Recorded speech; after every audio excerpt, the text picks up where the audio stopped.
ঝিনাইদহ জেলা কারাগারে নেই কাজী কামাল আহমেদ ওরফে বাবু ওরফে গ্যাসবাবু। তাহলে তিনি কোথায় গেছেন?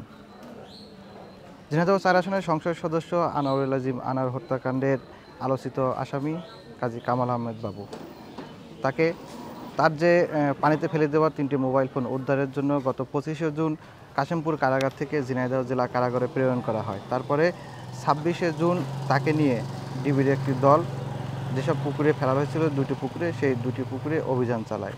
সেই অভিযানে সরাসরি অংশগ্রহণ করেছিলেন ডিবি প্রধান হারুনুর রশিদ।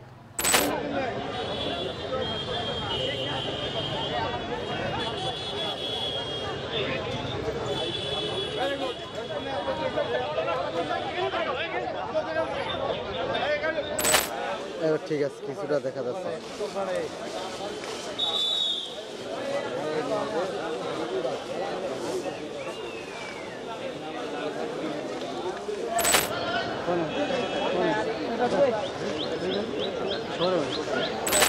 তবে দিনব্যাপী যে মোবাইল উদ্ধার অভিযান চলেছিল, সেই অভিযানে কিন্তু মেলেনি ২টি মোবাইল ফোন। তারপরে তাকে পুনরায় আবার এই ঝিনাইদহ জেলা কারাগারে প্রেরণ করা হয়।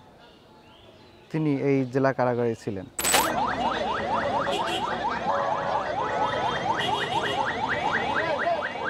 সামনে যেন ডিস্টার্ব না করে কেউ।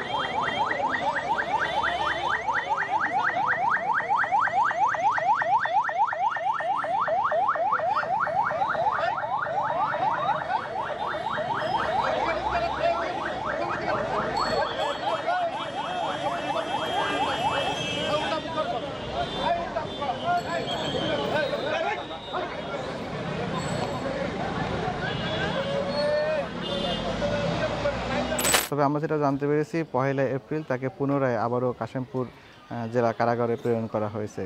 তবে আপনারা জানেন যে সংসদ সদস্য আনোয়ারুল আজিম আনার গত ১২ তারিখে চিকিৎসার উদ্দেশ্যে কলকাতায় যান। ১৩ তারিখে তিনি নৃশংসভাবে সঞ্জীবা গার্ডেন্সে খুন হন। তারপর থেকে কিন্তু একে একে এই ঘটনার মোড় ঘুরতে থাকে এবং এই ঘটনায় যারা সরাসরি অংশগ্রহণ করে, সে অংশগ্রহণকারীদের কিন্তু ইতিমধ্যে গ্রেপ্তার করা হয়েছে। সর্বশেষ ২৬শে জুন সিয়াম এবং মুস্তাফিজকে গ্রেপ্তার করতে সক্ষম হয় ডিবি পুলিশ। তারা ইতিমধ্যে রিমান্ডে রয়েছে এবং রিমান্ড শেষ হবে তাদের।